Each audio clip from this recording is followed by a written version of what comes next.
Gen 12-এর question number 3 যেটা ওটা হচ্ছে টং নাম ট্যাং নাম, হ্যাঁ।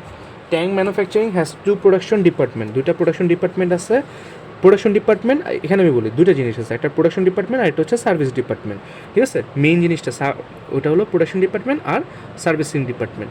প্রোডাকশন ডিপার্টমেন্টের মধ্যে মেশিনিং আছে আর হচ্ছে অ্যাসেম্বলি আছে, আর সার্ভিস ডিপার্টমেন্টের মধ্যে অ্যাডমিনিস্ট্রেশন আছে আর মেনটেন্যান্স আছে। তাহলে আমরা ওইভাবে করে সাজাবো।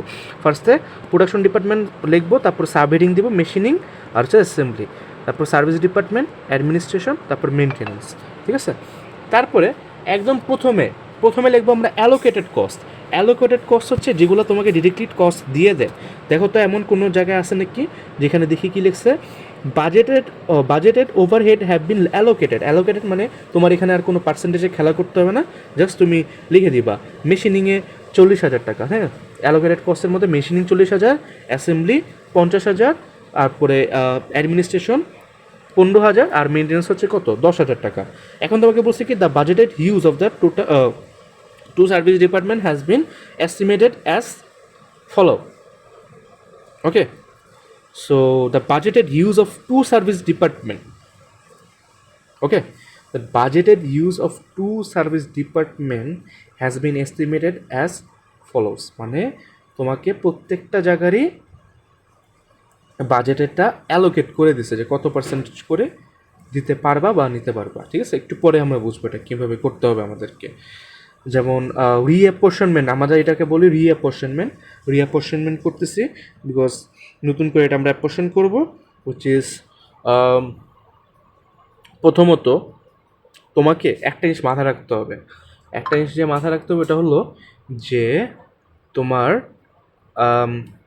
সার্ভিস ডিপার্টমেন্টটাকে শূন্য করতে হবে, সার্ভিস ডিপার্টমেন্টে কী করতে হবে, 0 করতে হবে। তার মানে সার্ভিস ডিপার্টমেন্টে এখানে কী কী আছে, এখানে আছে অ্যাডমিনিস্ট্রেশন আর মেনটেন্যান্স। তাহলে অ্যাডমিনিস্ট্রেশনে 15,000 টাকাও শূন্য করতে হবে, লাস্টে যে দেখো শূন্য হয়ে গেছে, আর মেনটেন্যান্সেরও 10,000 টাকা শূন্য করতে হবে। তাহলে এখন কি করতে হবে, এই যে 15,000 টাকা এখানে অ্যাডমিনিস্ট্রেশনের সার্ভিস ডিপার্টমেন্টের, এই 15,000 টাকা কোনো পার্সেন্টেজ অনুযায়ী দিয়ে দিতে হবে সবাইকে, ঠিক আছে, সবাইকে দিয়ে দিতে হবে। তারপর পরেরটাও এভাবে করে দিয়ে দিতে হবে আমাদেরকে, ঠিক আছে। তারপরে আস্তে আস্তে এটাকে শূন্য করে ফেলবো, কীভাবে আমি বলি, খুব ইজি এটা, ঠিক আছে। যেমন মনে করো তোমাকে পার্সেন্টেজ বলে দিচ্ছে, ফার্স্টে অ্যাডমিনিস্ট্রেশন 40%, অ্যাসেম্বলি কত 40%, আর মেনটেন্যান্স কত 20%। তার মানে তুমি যখন অ্যাডমিনিস্ট্রেশনের অ্যামাউন্টটাকে ভাগ করবা, কি বললাম, যখন তুমি অ্যাডমিনিস্ট্রেশনের অ্যামাউন্টটাকে ভাগ করবা, তার মানে অ্যাডমিনিস্ট্রেশনের কাছে যত টাকা আছে এটাকেই তো আমরা ভাগ করে দিব, ঠিক না, শূন্য করে দিব আর কি। যে দেখো মেশিনিংয়ে 40% যদি করি, 15,000 টাকার 40% করলে কত আসে, 15,000 টাকার 40% করলে আসে 6,000 টাকা, ঠিক আছে। তারপরে এই তোমার অ্যাসেম্বলির জন্য সেম 15,000 টাকার 40%, হুইচ ইজ 6,000 টাকা। এরপরে দেখো এই জায়গায় তোমার দেখছো অ্যাডমিনিস্ট্রেশনের টাকাটাকে তো আমরা ভাগ করে দিতেছি, তার মানে অ্যাডমিনিস্ট্রেশনের টাকা কি আর নিজে রাখতে পারবে 15,000 টাকা, না, ও 3 জনকে ভাগ করে দেবে। এই যে অ্যাডমিনিস্ট্রেশন যেটা দেখতেছো, এই অ্যাডমিনিস্ট্রেশন টাকাটা 3 জনকে ভাগ করে দিবে। কাকে কাকে ভাগ করবে, অ্যাসেম্বলিকে দিয়ে দিবে ওর 100%, মেশিনকে মানে 40%, মেশিনিংকে দিবে 40%, আর মেনটেন্যান্সকে দিবে কত 20%। তাহলে কত 40 80 প্লাস 20%, ঠিক আছে। তাহলে আর বাকি 20% যদি করি, 15,000-এর সাথে 20% যদি করি, উইচ ইজ কত আসবে 3,000 টাকা আসবে। তাহলে এটাকে লিখলাম। এখন একটা খেয়াল করো, আমরা মোটামুটি এই কলমটায় প্লাস দেখাবো না, বা প্লাস বা মাইনাস দেখাবো না, একদম লাস্টে যে দেখাবো প্লাস মাইনাস, কিন্তু এই কলমটা একটু প্লাস মাইনাস দেখাবো। যেমন এখন অ্যাডমিনিস্ট্রেশনে 15,000 টাকা কী হয়ে গেছে, সবাইকে দিয়ে দিছি না, তাহলে 15,000 টাকা দিয়ে দিছি যেহেতু মাইনাস করে দিব 0, হ্যাঁ। তারপর মেনটেন্যান্সে 3,000 টাকা উল্টা বাড়ছে, তাহলে 13,000 টাকা, ঠিক আছে। এখন কাকে কমাবো, এখন হচ্ছে মেনটেন্যান্সকে কমাবো।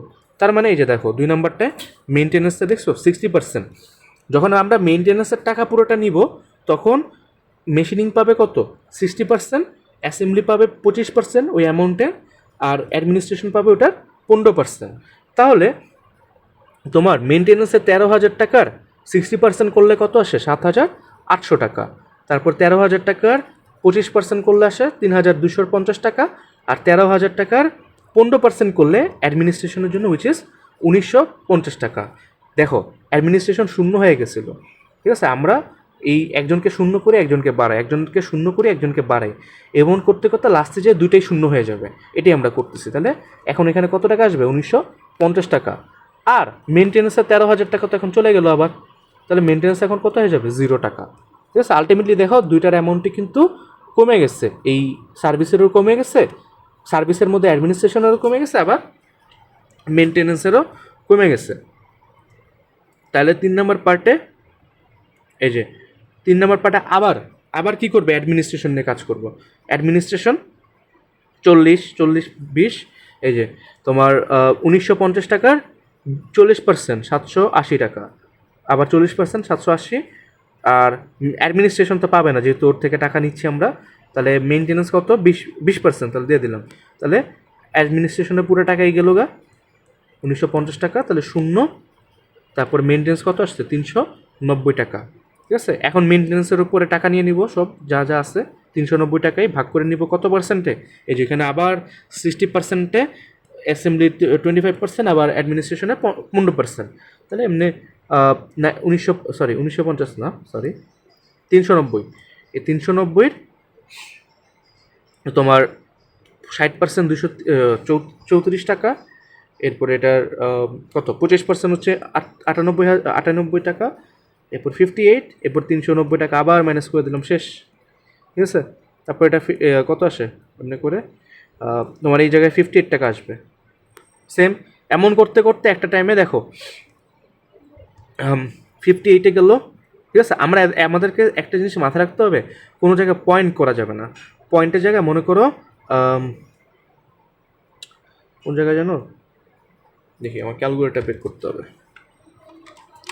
এখন মনে করো মেনটেন্যান্স নিয়ে কাজ করি, ঠিক আছে, 0 মেনটেন্যান্সে 12, তাহলে 12-র 60% কত আসে?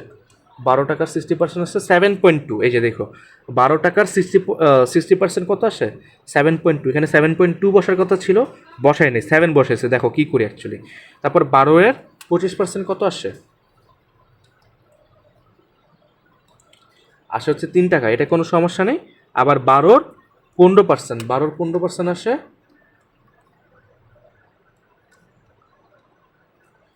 1 পয়েন্ট কত? 12-র 15% আসে হচ্ছে 1.8 টাকা, কিন্তু আমরা এটা লিখি না। এখন আমরা কি করবো জানো? এই যে যেহেতু এখানে 2 পয়সা মানে 0.2 টাকার জন্য হোল নাম্বার হয় নাই, তাহলে আমরা কি করব? 7.2 থেকে 0.2টাকে নিয়ে নিব, নিয়ে যেখানে হালকা একটু কম ওইখানে অ্যাড করে দেবো। তাহলে 1.8-এর সাথে 0.2 করলে কত আসে? 2। তাহলে এটা কত হবে? এখান থেকে তো আমরা 0.2টা নিয়ে নিছি, তাহলে এটা 7 রয়ে যাবে, আর এটা তো 3 রাখবে, আর 1.2-এর সাথে 1.8-এর সাথে ওই 0.82টাকে প্লাস করছে, তাহলে এটা আসবে 2 টাকা। ঠিক আছে, এই যে এই কাজটা করব যেন আমরা পয়েন্টে না রাখি। ঠিক আছে, তারপরে আমরা এই যে এখানে করলাম, করে সেম জিনিসটা করে দেখো আলটিমেটলি শেষে যে কী করছে? দুটাই 0 হয়ে গেছে, দুটাই কী হয়ে গেল? 0। হ্যাঁ, তারপরে এই যে দেখো টোটাল হেড কস্ট এত আর এত আসে, আর সার্ভিস ডিপার্টমেন্ট আমরা অলওয়েজই কী করি? 0 করে ফেলি। এটাই হচ্ছে আমাদের মেন কারণ। আর যদি একটু অসুবিধা হয় এই জায়গা থেকে দেখো সেম জিনিসই বলে, ঠিক আছে, নো ডেসিমেল নো অ্যাডস। হ্যাঁ, আর এখানে আমরা ওই যে এটা আর না বলি, এটা তো আমরা বুঝছি ওভারহেড অ্যাবজর্পশন মানে total overhead of machining divide by budgeted machine hour যত আসছে এইভাবে করে এটা ডিভাইড করবো আর কি আমরা। হ্যাঁ, ঠিক আছে, তাহলে এতটুকু পর্যন্ত এটাই হচ্ছে পুরো চ্যাপ্টারে আর এটা আসে খুবই ইজি জিনিসটা। ঠিক আছে, আল্লাহ হাফিজ। আর তুমি এই জিনিসগুলো করো যেগুলো আছে, আমি এটার লিস্ট দিয়ে দিব না, আর তোমার এখানে তো ইয়ার ওয়াইজ আছে, এখানে করতে থাকবো আর কি, দেখে দেখে।